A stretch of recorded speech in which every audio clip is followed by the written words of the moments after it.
I would like to review some of the main points that we spoke about yesterday because I went over this in my mind and I felt that it's not clear.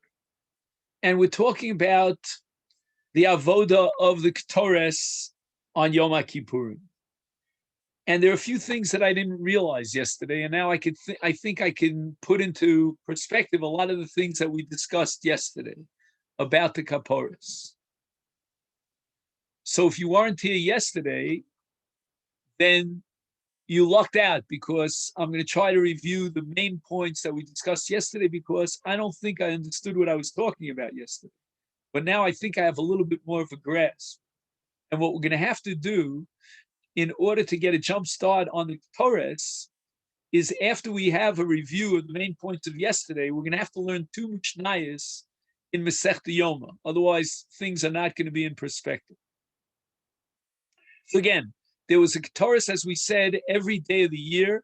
On Yom Kippur, there was a special, unique avodas hakapores, a haktores, which took place lifnai v'lifnim in the Kodesh Kodshim. But keep in mind that although the haktara, the actual burning of the Ketores, took place in the Kodesh Kodshim, there were stages that came beforehand. The first stage is called Chatias HaGecholim. And we mentioned yesterday a very long and complicated alfusa in which the Gemara derives the conclusion that the Gecholim came from the Mizbeach HaChitzon. And there was one machta that was used for the Chatias HaGecholim. And a machta, again, is a pan. So it has a flat part and two sides, and it's open on the other side. And this machta, which is a kli shares, was used by the Kohen Gadol himself to dig into a certain part of the Mizbeach HaChitzon and fill up that pan with gecholim, with coals. And we're going to see in the Mishnah exactly which coals he would take. There were three levels of coals and which one he would take. That we'll get to in just a few minutes. Now, where were these coals from? Again, we said they were from the Mizbeach HaChitzon. But to be more specific, they had a special maracha, which was designated one day of the year on the Mizbeach, on Yom Kippur, to create gecholim for the purpose of the Ketores. And that's called a maracha miuchedes, a special pre-established designated maracha where they burnt and they created gecholim. We'll see the different levels of gecholim. So stage number one in the process of the Ketores is called chatias hagecholim. And it means that the Kohen Gadol went up the ramp, up the kevesh, got onto the Gag Mizbeach, and there was a special place where they had a unique maracha, and they burnt, and that the result of that burning was creating these charcoals, these gecholim. We'll see which gecholim, and he would take the machta. This is machta number one. There's another machta, which we'll get to in a minute. And machta number one was used to dig into the gecholim. And then what he did was he went down into the Azara, holding the machta, which was filled now with gecholim, and he placed it on the floor of the Azara. The Mishnah is going to tell us exactly where on the floor of the Azara he would place the pan that's full of gecholim. Now, all this I didn't know yesterday. Okay, now, what is the status of chatias hagecholim? Is it just a technicality, or is it an essential part of the avoda of the haktoras haktoras? It's just some sort of preliminary. So this in the sugya in Yom Daf Memches is the suffix about which Rav Papa vacillates back and forth. According to one side in Rav Papa, is chatias hagecholim is, although it's a machshir, it's a mitzvah, it's only the preliminary stage, so it's kim mitzvah dam. It has the status of part of the mitzvah of the avoda. And the other side is no, it's not part of the mitzvah. And the Gemara says, what's the nafkamina? The nafkamina, if you recall from yesterday, is machshevas pigul. Now, what's machshevas pigul in the case of chatias hagecholim? And pigul usually means that we'll eat the basar liachar zmano, but we're not eating anything over here. The gecholim is just to facilitate when he gets to the second machta, to put the ketores onto the gecholim on the machta. So the chatias hagecholim, what kind of pigul is it? So the Rishonim write that the pigul is that he has a machshava that these gecholim will be used not today, but tomorrow, on the 11th of Tishrei. And by the way, that's not a wild idea, because as we'll see, whatever gecholim were not needed for Yom Kippur, and whatever Torres was left over, there was surplus Torres, the balance of the Torres and the balance of the gecholim was actually burnt the following day on Yud Aleph. So on the one hand, the Kohen Gadol is not having a fantastical, ridiculous machshava over here. When he has in mind that these gecholim will be used to burn the Torres tomorrow, that's not far out. But it's enough to create a machshavas pigul. And normally, a machshavas pigul would create an iser kares. But that only applies in the case of basar. If you eat the basar after pigul, the chayav kares. Here you're not eating anything, it's just gecholim. So the entire discussion of Rav Papa, in which he vacillates whether there's a machshavas pigul aposeles in chatias gecholim, it's all about psul. And is there a psul pigul in these gecholim such that now he has to start all over again, replace these gecholim with a different set of gecholim, taking from the same maracha, that unique maracha on the mizbeach? And this is where Rav Papa vacillates back and forth. Do we consider the chatias hagecholim as part of the avoda? The real avoda, as we're going to get to right now, is called chafina. Do we see the chatia as part of the chafina, or no? It's just a preliminary stage. It's a technical stage to get the gecholim, but the real avoda is chafina. All right, what is chafina?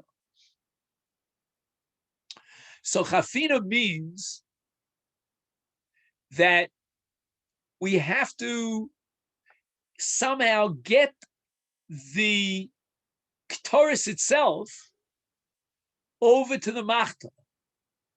What we're going to do is now we're going to bring a second machta. The Kohen Gadol is going to fill up the second machta, a second pan with Ketores.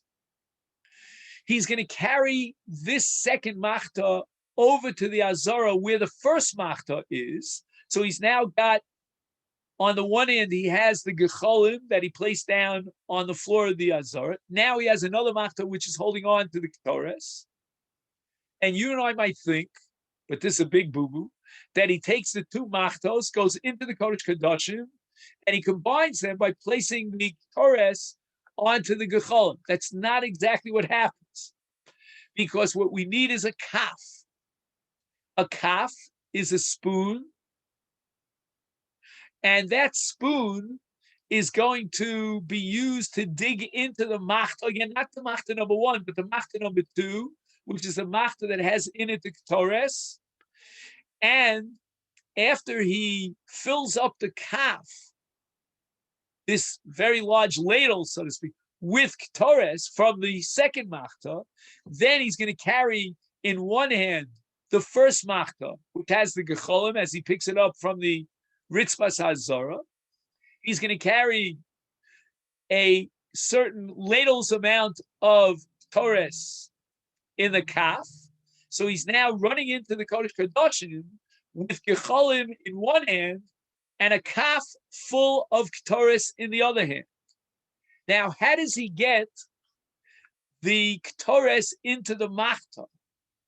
The second machta, I mean to say. Right, we say that the second machta has Ketores in it. So that's called chafina. And I'll read to you the pasuk in Parshas Achremos, it says, Umalo chafnov Torah samim daka, vehevi mi beis la parochas. So what happens is now, in order to transfer the Ketores from the second machta, so that he dug into the Ketores with the second machta, the pan is now filled with Ketores. Now he's got to get that Ketores into the kaf, so that now he'll carry the kaf of Ketores together with the machta of Gecholim into the Kodesh Kadosh. By what process does he transfer the Ketores from the second machta into the kaf? You would have said, let him take the kaf and dig it into the machta. No. The Torah requires chafina, as we saw, malo chafna of Ketores, etc. And what is chafina? So that's going to be the subject of the Mishnah that we want to take a look at. But suffice it to say that the chafina is a critical part of the haktaris, and the Gemara seems to assume that even if there's no machshavas pigul at the time of the chatiyas hagecholim, on the gecholim, but the chafinas haktaris is so critical that there may be, the Gemara is not sure about it, a machshavas pigul, if he thinks that he's going to burn this ketores tomorrow, that would passel the ketores itself, meaning that ketores that's in his hands, that he digs up in his hands. So yesterday, again, just to give you a very quick summary of what we discussed yesterday, there are no less than 5 sfeikos. The Gemara vacillates on 5 different issues, 5 different questions regard to chafina. Number 1, is chafina relative to the size of the Kohen? There are Kohanim who have larger hands and those who have smaller hands.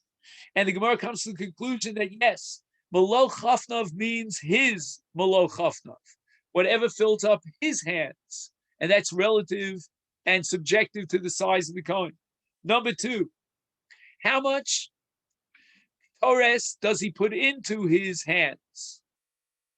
Is it gadush? Is it ma'at? Gadush means it overflows, right? So you can put something into your hands and it's above the level of your hands. No, it's got to be in the middle. The Gemara concludes that it's not gadush, nor is it mi'at begova, but rather he should fill up his hands, not above the level of the hands, not below the exact level of his hands. Number 3, the chafina should be done what the Gemara considers hergel, meaning the way kederech hanoshim chofnim. So that means he doesn't put his hands in this way; he puts his hands in this way, and he makes sure that there's ketores on the left side of his right hand and on the right side of his left hand, and then from there he lifts up the ketores. Number 3. The Gemara wants to know, does he himself have to do the actual chafina? Could another Kohen do the chafina and then place the ketores into his hands? What is the mitzvah of chafina? Is the actual maisa chafina to dig up the ketores from the hands? Or is it having the ketores in his hands? And finally, the Gemara has another suffix, and that is, im yachal lasos mida lechafina. Can he take an instrument, we call it a measuring cup, and before he does the chafina, he does another type of chafina, preliminary chafina, with this kli, so that he can measure. Again, the measurement will be relative to the size of his 2 yadayim. Or do we say no? He's not allowed to take a kli. He's got to do the chafina directly biyod. Now, what I'd like to do is learn with you Mishnayos. So what I would do now is I would now take out the Gemara in Yoma that we're going to learn after we complete our introduction. I'm looking at my watch.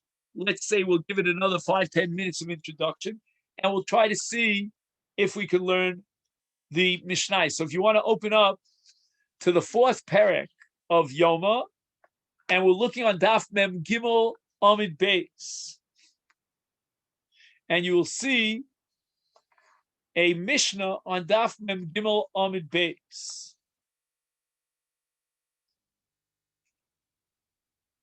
Now, I'm going to run through that part of the Mishnah, which is less relevant to us. It says in the Mishnah, it's a very long Mishnah, but it says, B'chol yom ha'yechote b'shel kesef. The machta, every day of the year, with the exception of Yom Kippur, was a silver pan. Hayom chote b'machta shel zav. Uba, and with this very machta of zav that he used to get the gecholim, hayom machnis, he would take those gecholim in that pan into the Kodesh Kodshim to do the Ketara of the Ketores on these gecholim.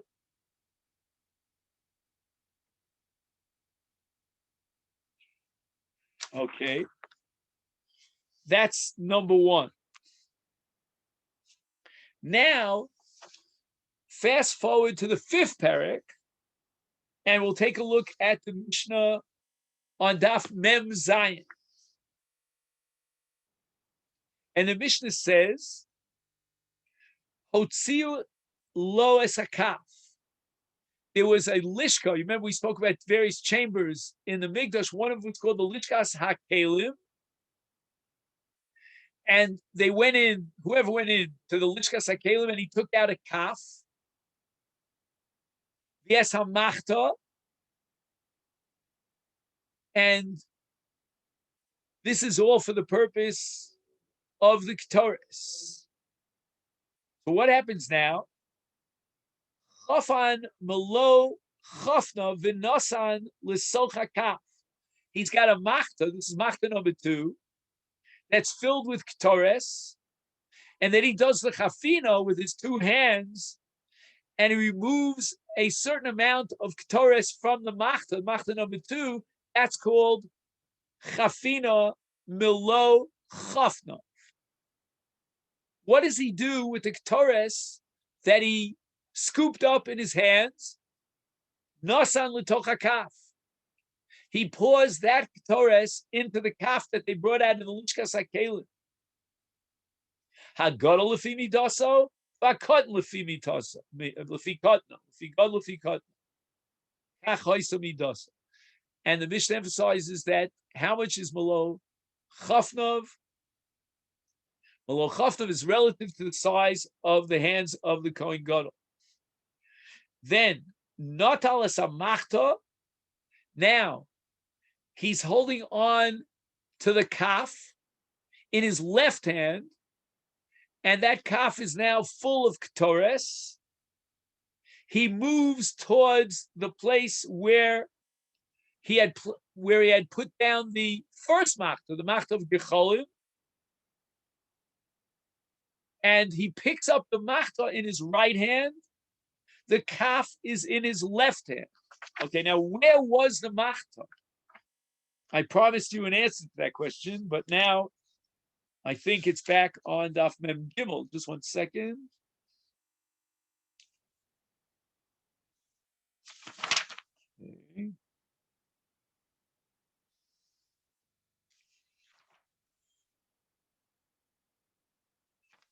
Okay, unfortunately, I'm not finding it now. Oh, here it is. I think I got it. Oh, I got it. Baruch Hashem. So I fast forwarded within the Mishnah on Daf Mem Gimel Amid Beis to that part of the Mishnah which deals with the machta itself that was used to dig into the gecholim on the Mizbeach HaChitzon, and it was made of gold, etc. But I fast forwarded and I missed the reisha of the Mishnah that's relevant to us. And if you're on Daf Mem Gimel Amid Beis, you'll see something that says Natal Machta. You see that it's about line 4 in the Mishnah. Natal machta. We're now going back to the chatiyas agecholim. So again, he has this machta.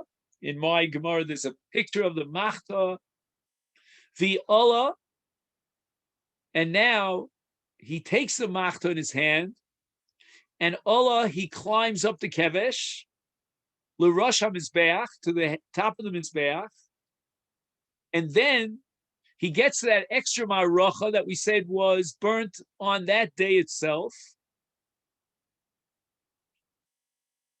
Let me just see if he adds anything in the footnote. He hamaracha shosifu bo bayom. Okay, we can get more details about this at the end of the Mishnah, which maybe we'll do another time. But mimena, from this maracha, this special maracha, lakhu gecholim litzorach haktoras lifnai v'lifnim. Okay.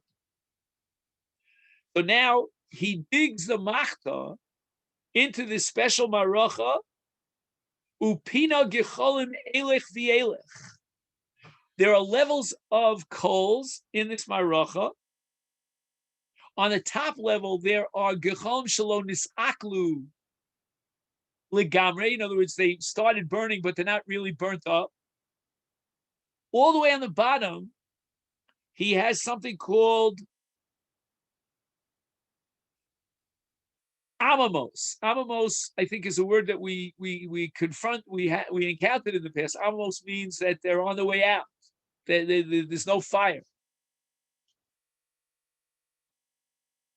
So enam reuyim legecholim. Those two are excluded, but rather chote min ha-mi'ukolos. Mokolos means that these are the gecholim that are completely burnt, but they're still hot. They're still sizzling.